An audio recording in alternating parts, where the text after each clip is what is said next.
time and hand it over to Pastor Nate.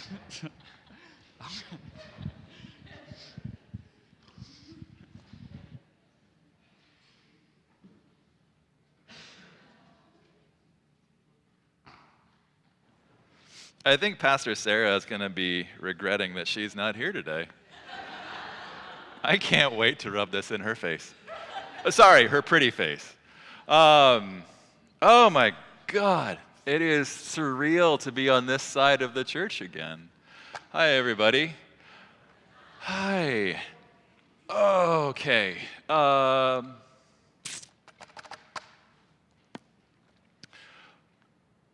I recognize we are, a number of us are out camping, but I think there's still plenty of people today that we can have a little bit of fun with what we're doing. So I'd like to do a little turn and talk for you and your neighbors today. Go ahead, turn to your neighbor or the person a few behind you or in front of you. Let's get groups of 2, groups of 3. Tell them your favorite comic book superhero. Who's your favorite comic book superhero? All right, who's your favorite comic book superhero? And in fact, let's make it even more interesting. Why are they your favorite? Favorite comic book superhero and why?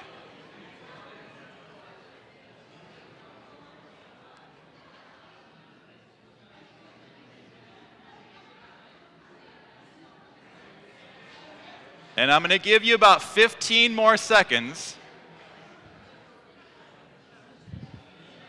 Okay, let's start winding those conversations down.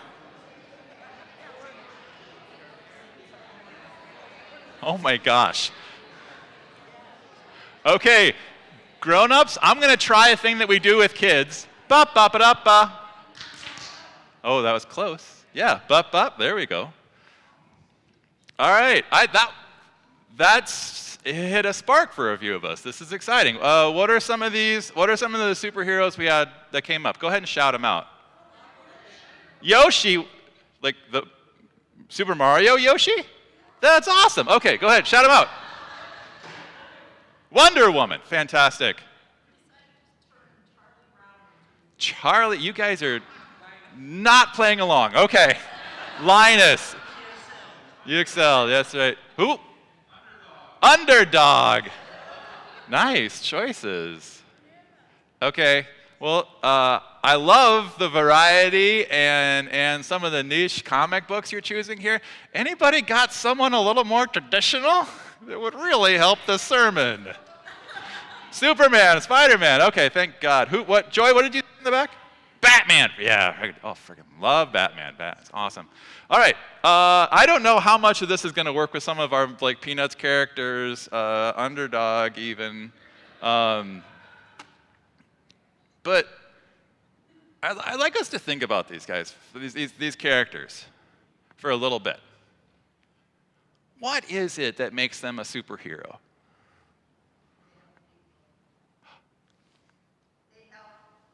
They help people. Right? They do have special powers. Right? Yeah. When I asked this question of my students at St. Andrew's during chapel, they immediately went to special powers. And by and large, when we would have this question and ask them to talk about it, they would go back repeatedly to just the amazing things that the superheroes that they were imagining could do. And we had to unpack that a little bit, right? Beyond the awe and the technical prowess and the super intelligence that these characters display, I mean, that's, to be honest, so do their villains. Right? That's part of what makes it interesting. Villains are equally powerful, equally cunning and smart, equally gifted. But it's that question about what are we doing that gets at the heart of it, which Just got right away. So, right. You all know the story of, like, let's pick Batman. Let's pick Batman. Because that's a comic book I know very, very well. I know that comic book story. Right? Batman becomes Batman, right, after a terrible loss. This life orientation changes drastically, and he becomes deeply committed so that other kids don't experience what he experienced.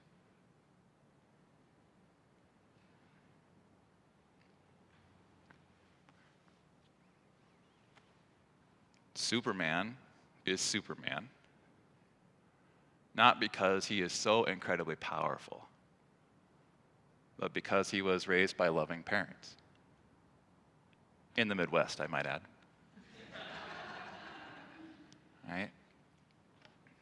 Wonder Woman is Wonder Woman because she chooses to be invested in the larger world rather than hidden on her private paradise. Spider-Man is Spider-Man, not because the web slinging and witty quips, but because he recognizes, after losing his uncle by a criminal that he could have easily stopped,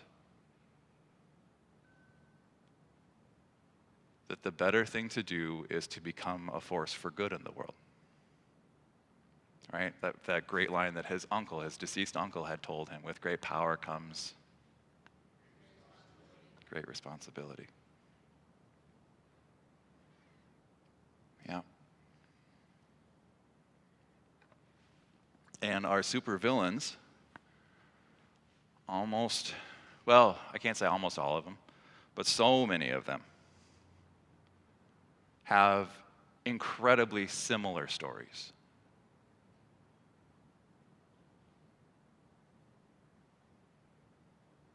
But when they experience their pain, when they experience their trauma, when the bad thing happens to them, they do not reflect inwardly on what they can do to be a positive force. They instead react out of all the negative emotions. The sense of victimization, right? That becomes a motivation for control,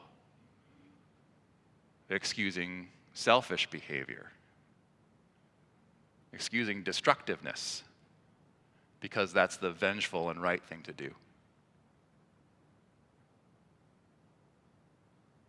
I would say bullying. They become bullies, writ large, in spandex.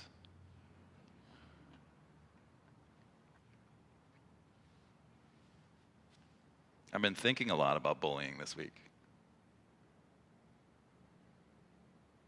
I imagine a number of us have.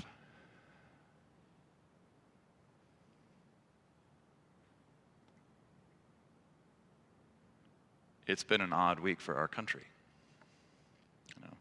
It was really fun this past summer to sit in the back of the church and to hear the amazing stories about people of faith who have, in response to their trauma, in response to the troubles of their day, chosen pathways of love and engagement and compassion and disruption in some, like disruption as a theme for us, but not disruption for the sake of wresting control for themselves, but disruption for the sake so that others might live better, more abundantly.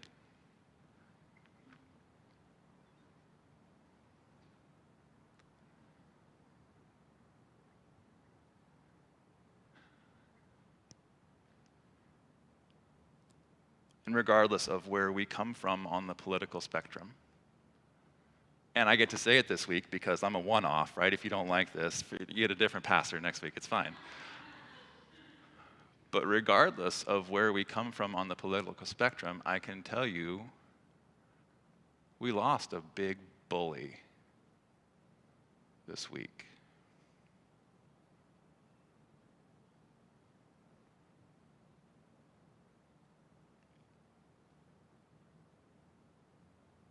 Someone who made a name for themselves by bullying.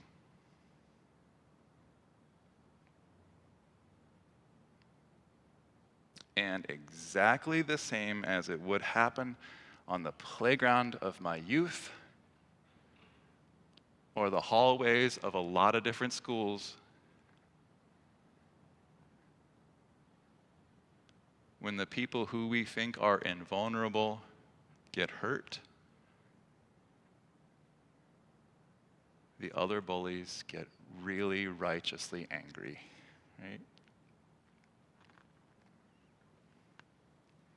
And defensive.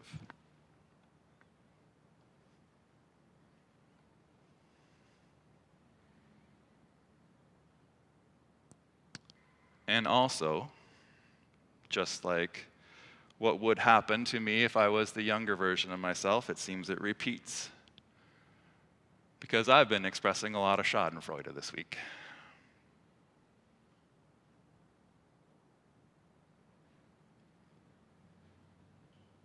I've been embarrassingly happy. I'm not proud of that right now. I'm not proud of it at all, in fact.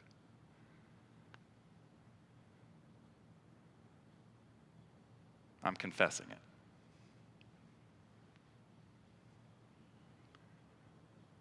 Because the more I've been thinking about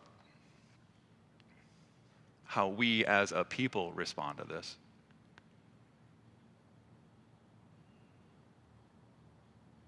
I also want to recognize that for a lot of the people I care about, even if they don't live here in this area, but they are in genuine mourning.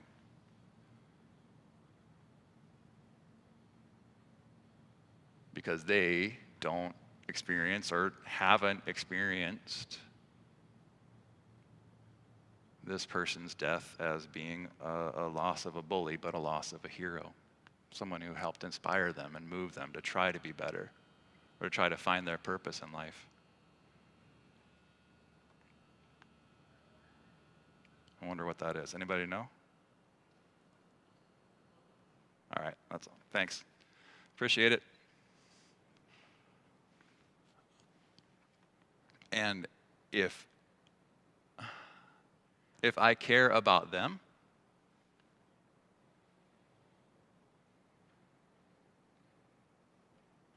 it obliges me to think a little bit better about the ways I'm showing up.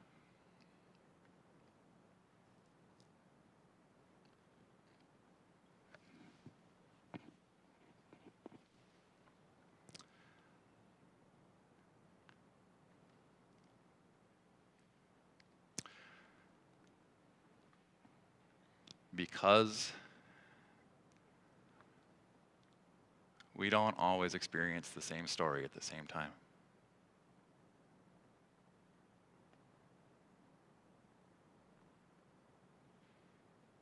And if I'm gonna try to live into this faith, and for whatever reason, we have to have the story about the 99th sheep today, or the 100th sheep.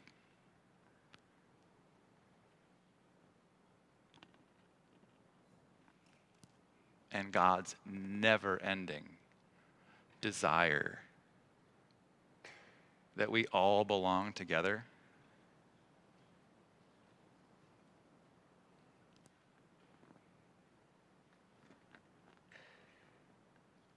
I gotta be better.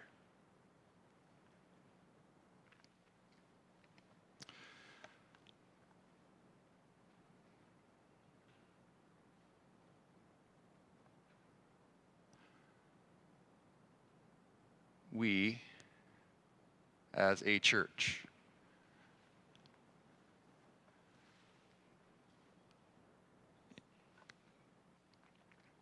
Are understanding and are working really, really hard as Prince of Peace to articulate what it is to live into our faith in these days. And we are spending time trying to, as a community, speak to the ways that we respond to the call of God's grace and love in the world as we are experiencing it. Not in the 16th century Germany, right? But here and now.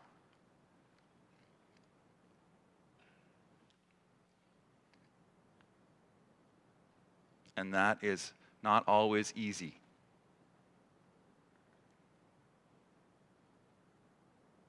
At certain times, it does ask more of us than we are willing to give in a given moment.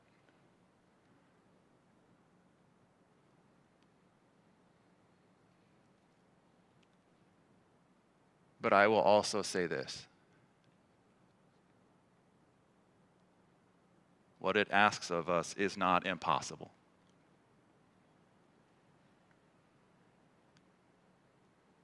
And what it asks of us is not meant to be oppressive or restrictive,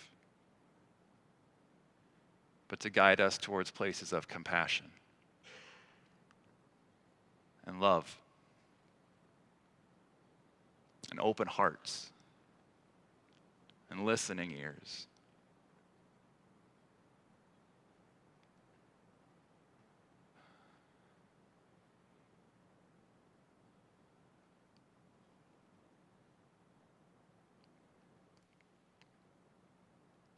Because that is really the only way to peace.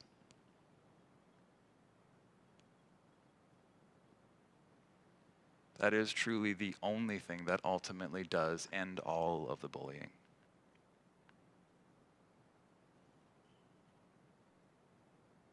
That is truly the only thing that makes space for all of us, no matter where we are coming from.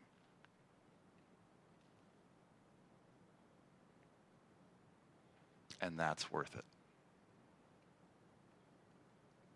Amen.